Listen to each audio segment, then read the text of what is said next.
John Longworth is here, the co-chair of the Leave Means Leave and former Director General of the British Chambers of Commerce. Good to see you, sir. We saw you earlier in the week. Yes, indeed. Now, what's your prediction for what happens next? Well, the great betrayal, of course, would be that indicative votes put forward a permanent customs union. This replaces the backstop, wins over the DUP and Labour, and the UK ends up signing up to a permanent customs union with the European Union, which, of course, means that effectively we'll have paid £39 billion for no say in the political structures, and in all other respects, we'll end up being back in. The customs union substituting for the backstop, though, that could be a temporary as a longer-term free trade agreement is worked out.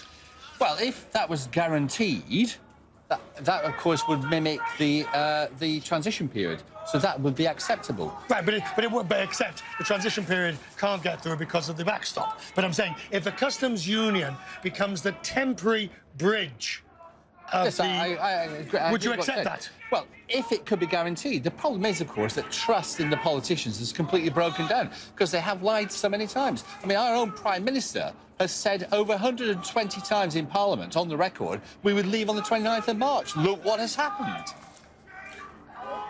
You can, as you can hear, feelings are running high. Nobody has a simple solution or an easy answer. I always remember John Major saying this about Northern Ireland. If there were any easy answers, don't you think we'd have found them? But if they vote for a customs union next week, do you believe that's something the Prime Minister can take back to Brussels on April the 10th? I think she's highly likely to, because it would suit her and the EU. But she's still got to get the withdrawal agreement. Because, of course, she wanted to be in the customs union. She wanted the withdrawal agreement to be a trap to be in the customs union. You know, there is an easy answer. We simply leave without a deal.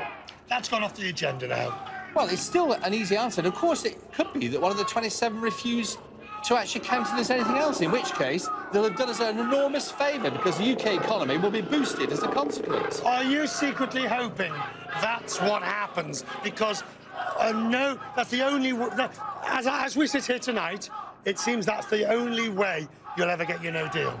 It's the only way that we'll ever get a no deal in the short term. Of course, there could be a long extension. Yes. And when the country actually sees what the verdict is on the way it's been handled through European elections, the political establishment might actually wake up. And this is the reason why the two major parties don't want a long extension, because they know that people will vote in the European elections and they will be slaughtered.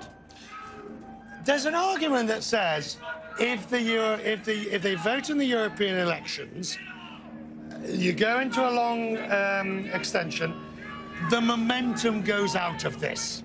Suddenly, what was it all about? We're there, let's stay.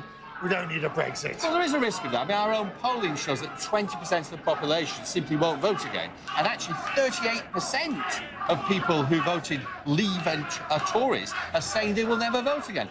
But that is actually an indictment of democracy.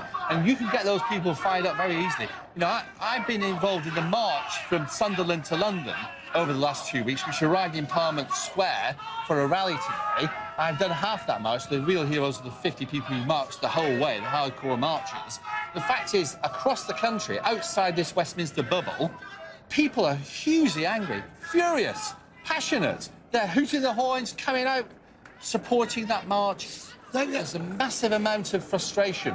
Can I ask you one question I've always wanted to ask? How does somebody who is former head of the British Chamber of Commerce, when the current chamber, many of the members are vehement Remainers, absolute strong Remainers, how do you not see the damage that would be caused in the short term by a no-deal Brexit? Had the trade bodies such as that decided in the first place not to put pressure on the government has simply said we're leaving on the 29th of March, here you are, the EU, if you want a trade deal, we'll give you one, there'd have been absolute certainty, and a lot of the problems that business have would have disappeared. All those trade associations put together represent less than 20% of businesses. And I can tell you this, the British Chambers itself, the only survey that they've ever done since the beginning of the referendum campaign was 6 weeks before the referendum, and they did a stratified sample. The only businesses that voted in that survey to remain were businesses that only trade with Europe. The rest of them, those that trade with the rest of the world and domestically, said that they wanted to leave by a majority. That's 90% of the economy. Good to see you, sir. Likewise. Have a good weekend. Thank you.